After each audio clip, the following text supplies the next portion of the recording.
Hello, I'm Jonathan from Shooting Stuff. Jonathan's journey continues into the world of reloading high volumes of precision ammunition on a progressive reloading system.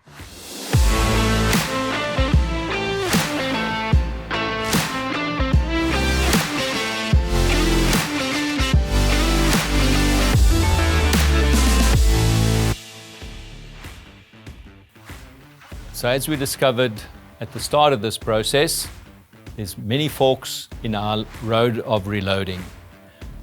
We encountered another one with the competition seating die from Reading, and this compressible insert is just too long. It protrudes too much for this die to be compatible with the travel of this machine on the particular calibers that we're using. A shorter caliber like 6BR 300 Blackout is likely to work fine, but in the 6.5 Creedmoor 308, when you start going longer, this is a problem. But wait, I have something in my back pocket. Another plan to make.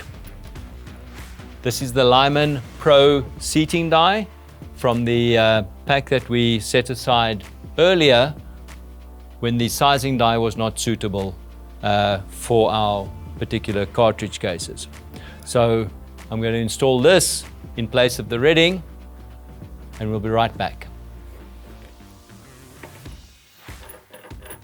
So for calibers that are relatively long, like the 308 or the 6.5 Creedmoor, you want this die to be as high as possible to ensure maximum length possible as the shell plate starts to index because of the limited stroke.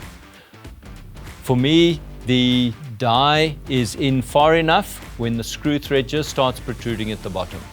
Maybe half or one turn less depending on where all the bits line up. So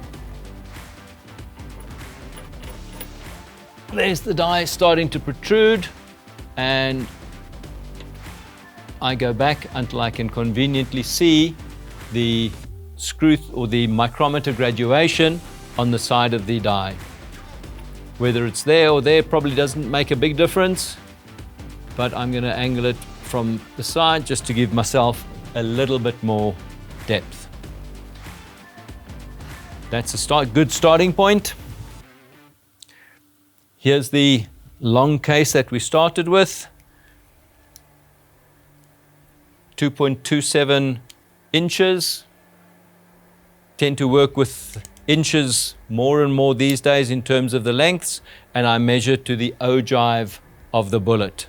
It's more consistent than to the tip, and it's just a personal preference thing.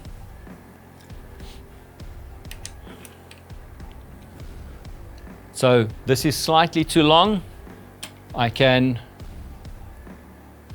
just back my die off a little bit, starting longer than I need, lower the handle all the way, and by turning the micrometer adjustment in, I can feel when I'm starting to contact the bullet. A little bit of force seats it a touch more, and then I can see exactly where I am. And this time the system indexed perfectly without any interference of the bullet onto the bottom of the die. I'm at 2.27 of an inch. I need to go 70 thou shorter. The graduations here are in thousandths of an inch. So 20, and there I bottomed out. Now I have to trade off my length required against what's available on the micrometer and on the seating die. I'm going to back off here a couple of turns and then seat the seating die a little bit deeper. So there's one full turn, which is about 2.5 millimeters. 1.8 millimeters. There's 14 threads per inch. An inch is 25 millimeters. So approximately a little bit less than 2 millimeters per inch, 1.8 if memory serves me correctly. So I've gone 1.8 mils in. We were still looking for 2 and I ran out of adjustment. So I'm going to have to probably go another full turn. So that's 3.6 mils in. And before I worry about this, I'm just going to check the clearance. The indexing is just starting, but the die moves away, and this setup seemed to work fine. Snug this down so it stops irritating me by coming loose. And while I'm down, I can feel where the adjustment is. Not gone any shorter, only 1 thou shorter. So I'm still looking for 70 thou from where I am.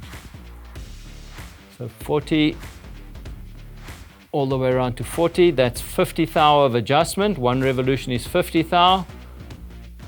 I've gone 60, so we should be a little less than, or around 10 thou too long still. I could feel the bullet seating. 16 thou too long.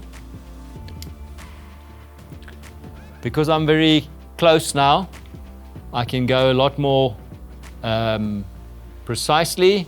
So I've adjusted 15 thou. So we should be within 2 on this attempt. Every bullet, every case comes out a little bit different. So it's not essential to get precise, but 2.2 and all the zeros, it's a good place to be as a starting point. Once I've loaded up a whole bunch of ammo, I tend to measure up a sizable sample, whether it's 10 or 30 or 50 is up to you, and you get a more consistent average that way, and then can tweak this adjustment by 1 or a half thou to get your average to be exactly where you want it to be. I've not found this to be a terribly important parameter. The overall length is, as long as you've got clearance between your bullet and the lands of half a mil or so, 20 thou, it seems to work just fine. I've not seen in my loading that it's a terrible or terribly sensitive parameter. I know there are other people who feel differently out there, so feel free to share your experiences in the comments, and we'll gladly debate what happens. As you can see, setting up the bullet seating die is pretty straightforward when you have the right bits to use. We've got a somewhat of a Frankenstein setup where we made a plan with the small flash hole. We changed the sizing die because the Lyman one was a little bit too tight for my components. We've skipped a bullet feeder. We skipped the M die at the back because we retained the case flaring expandable on this die, and the Reading competition seating die did not work here, and I've installed the Lyman die at the end of the day. So a nice mix of things that will show you that pretty much anything goes. And when you embark upon a journey like this, make sure that you're open to the experimentation, that you enjoy the journey, and you're not only looking for the reward of this little guy making a ping a kilometer away. Thank you for joining me on this segment of Jonathan's Journey. Shooting Stuff is here, giving you more time to shoot.